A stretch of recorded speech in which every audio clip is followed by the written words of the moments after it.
All right, so again, welcome everyone. This is Educational Decision Makers and Surrogate Parents in Special Education. We are hosting this webinar today, Wednesday, October 10th at 6:30. And our presenter is Jennifer Grobe from McAndrews, Mehalick, Connolly, Hulse, and Ryan PC. We love mouthfuls of acronyms and names in special education. So just a quick disclaimer, the ARC of Lehigh, Northampton County's advocacy department does not employ lawyers nor provide legal advice. This training or any other provided by the ARC's advocacy department does not constitute or imply the endorsement, recommendation, or favoring of the providing party or any employees or contractors acting on its behalf. This webinar is being provided for educational and informative purposes only. And now I would like to turn it over to Jennifer Grobe, our presenter. Thank you so much. The Zoom is yours. Thank you. Hi, everyone. My name is Jennifer Grobe. As Jessica said, I'm an attorney I just shorthand it with McAndrews Law Offices. So I practice education law. So I represent educational decision makers who are having disputes with their school systems, and most of the time just help them resolve it. Sometimes go through with due process hearings, but usually able to reach a resolution, which is great. So today we are talking about educational decision makers and surrogate parents. So we're talking about educational decision makers and surrogate parents in special education. So before we jump into the substance, I want to just talk about a little bit, go over a little vocabulary to make sure that I'm not saying anything without explaining it, although I'm sure I will, because as we all know, special education is alphabet soup with a lot of acronyms. But the ones that will come up the most in this presentation we're talking about the Individuals with Disabilities Education Act, IDEA, and that's the federal law, which special education rights derives from. I'll be using the phrase LEA, which means Local Education Agency.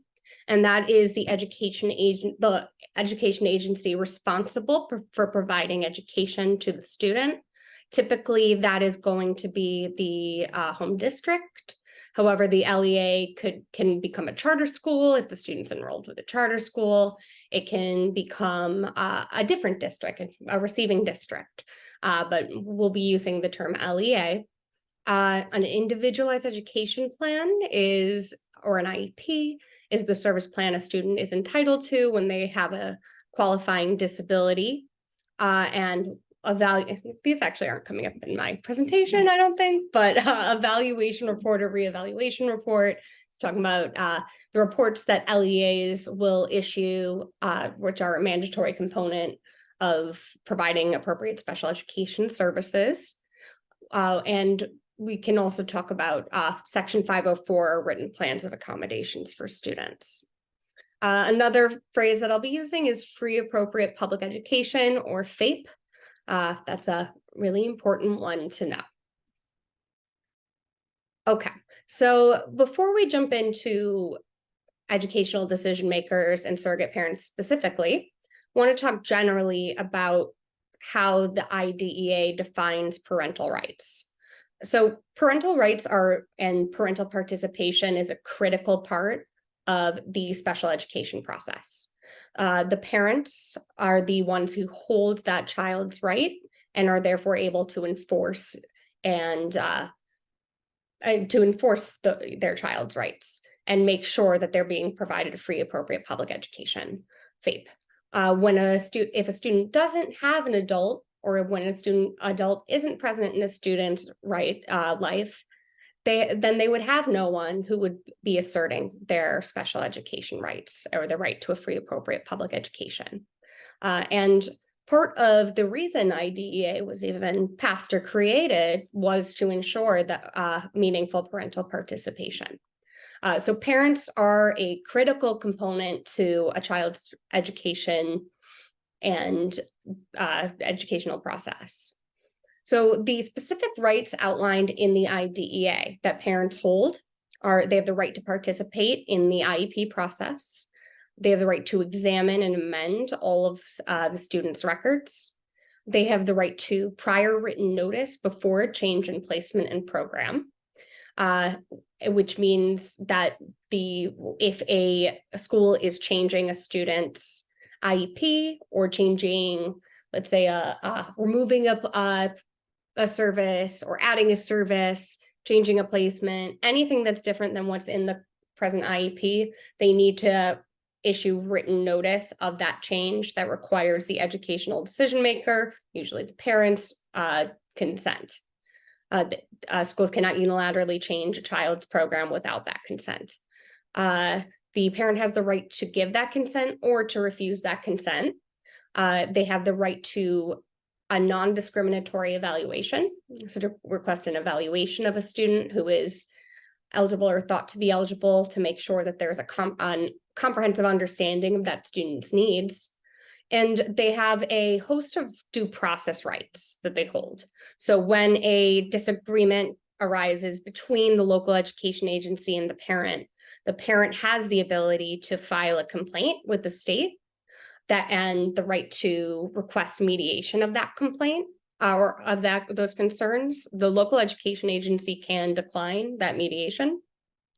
And parents have the right to a due process hearing with an independent fact finder or hearing officer to get a decision or advocate for what the disagreement and to get a decision out of that. So who is a parent? Because the word parent is used a lot, but the IDEA definition of parent is very broad. So a parent can be first the biological or adoptive parent of a child. It can be a foster parent. It can be a guardian who's generally authorized to act as the child's parent or authorized to make educational decisions for the child. It can be an individual acting in the place of a biological or adoptive parent, such as a relative with whom the child lives, or an individual who is legally responsible for the child's welfare. Or it can be a surrogate parent who has been appointed in accordance with the IDEA regulations.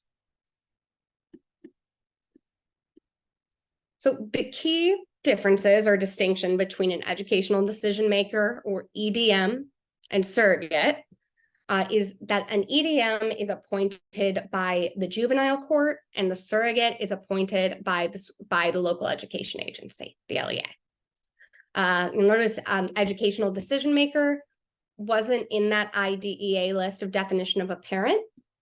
An educational decision maker, all capitals, is something that's under state law. So Pennsylvania juvenile courts have the authority to appoint an educational decision maker for a child in certain circumstances. So an educational decision maker who's court appointed, they have the ability to make any educational decisions for that child, while a surrogate can only make special education decisions. And because they're appointed based on the IDEA. So they can only make decisions for eligible students limited to the scope of the IDEA. An EDM can only be appointed for children who are in the child welfare system or delinquency, but a surrogate can be appointed to child who are outside that system, but it's limited to eligible students for special education. So educational decision maker, under Pennsylvania law, the court can appoint an EDM when the child has no guardian and the judge determines it's in the best interest of the child to have a specific educational decision maker assisting. So sometimes, this might be a child who is in a medical foster placement. There's no specific guardian who's appointed. It's really when we're looking at the list of types of parents that are in the IDEA, there's no identifiable person who would be able to advocate for their educational rights. And the judge's determination of the best interest of the child, that's a pretty standard in family courts and juvenile courts when making decisions related to children. And if a court appointed an EDM, if there's a court order for an educational decision maker, that order trumps all other potential parents under the IDEA until that order is terminated. So a court-appointed educational decision maker is the decision maker, is the parent until it's terminated. The responsibilities of an EDM are making it's related to all educational decisions pertaining to the child. They are responsible for making appropriate inquiries and taking appropriate action to ensure the student has educational stability. They are involved in school discipline matters to make sure it's handled appropriately. They participate in the special education process if the student is eligible or thought to be eligible, to ensure that FAPE is being provided. And they also make sure that transition services are being either part of the IEP or there's transition planning occurring for the student outside of the IEP process. An EDM has to meet with the child at least once, but they should meet with the child as often as it takes for them to be able to, ethically represent that child's interest. They have the responsibility to participate in special education and other meetings. And they have the responsibility to make decisions in a manner consistent with the child's best interest. So a court-appointed EDM, it's pretty broad. It could be a relative. It could be a previous foster parent, because a foster parent would be a default IDEA parent under the IDEA. It could be a former teacher, a coach or mentor, a guardian ad litem who was appointed by the court, or a court-appointed special advocate, CASA. That is typically when I see a court-appointed educational decision maker, they are coming out of CASA, and they're called EDMs. And that's a pretty large organization across Pennsylvania that will be turned to by judges if they need to appoint an educational decision maker. So surrogate parents, on the other hand, are appointed by the LEA. They are not appointed by the court. The LEA can only appoint a surrogate parent in limited circumstances. It's really the last resort of identifying a parent for the student. And the circumstances of that appointment are that an IDEA parent can't be identified, or if the parent's identified, the LEA can't locate the parent for them to participate. But that has to be after reasonable effort, like contacting multiple times in multiple different ways to get that parent, to identify or get that parent involved. And the other circumstances, when the child is a ward of the state or an unaccompanied homeless youth. The LEA cannot appoint a surrogate parent if there is another person in the child's life who qualifies as a parent. So if the child has a biological or adoptive parent whose parental rights haven't been terminated, or educational decision-making authority hasn't been terminated, if they have a foster parent, if they have a legal guardian, or if they have a relative who they are living with and who has legal authority to make decisions for them, the LEA cannot appoint a surrogate parent. And they have an affirmative duty to identify students in need of a surrogate who don't have a parent who is acting on their behalf as an educational decision maker. So when selecting a surrogate parent, the first preference is always a relative, friend, or a person who is already in the child's life. The LEA should be looking into a pool of people who already know the child before turning anywhere else. If they can't identify anyone, then they can look more broadly, but it cannot be an employee of the LEA or the child welfare agency or a party who may have a personal or professional conflict with the interest of the child. I can't necessarily think of an example of that, but it is in the regulations. So this person must have the knowledge and skills to serve the best interest of the child, and that's pretty vague. So there is authority that the LEA has to provide training to people they're appointing as surrogates to make sure they have the knowledge and skills to act in the child's best interest. When a LEA identifies that there is not an adult in the child's life who is making decisions on their behalf or acting as a parent, they have to make an appointment of the surrogate within 30 days of that determination. And when selecting the surrogate or determining who it will be, there should be an application process that they're using. They should have a standard policy and procedure in place when a surrogate parent is necessary. And part of that should be an application for the individual to attest that, you know, they don't have a conflict, they have knowledge and skills to be able to serve in this capacity, they're not an employee, they're not a child welfare agency. There should be documentation and an application before that appointment. So the biological or adoptive parent is presumed to be the IDEA parent when they're attempting to act as a parent, unless they have no legal authority by court order. So that means that if their student has a biological or adoptive parent, maybe they're not living with them, they are in state care. If that biological or adoptive parent hasn't had their educational decision-making rights terminated, and they're attempting to act as a parent, meaning they're attempting to be involved in the education, they are presumed to be the parent. You can't bypass and appoint a surrogate when they are trying to be involved and they have there's nothing saying they can't be.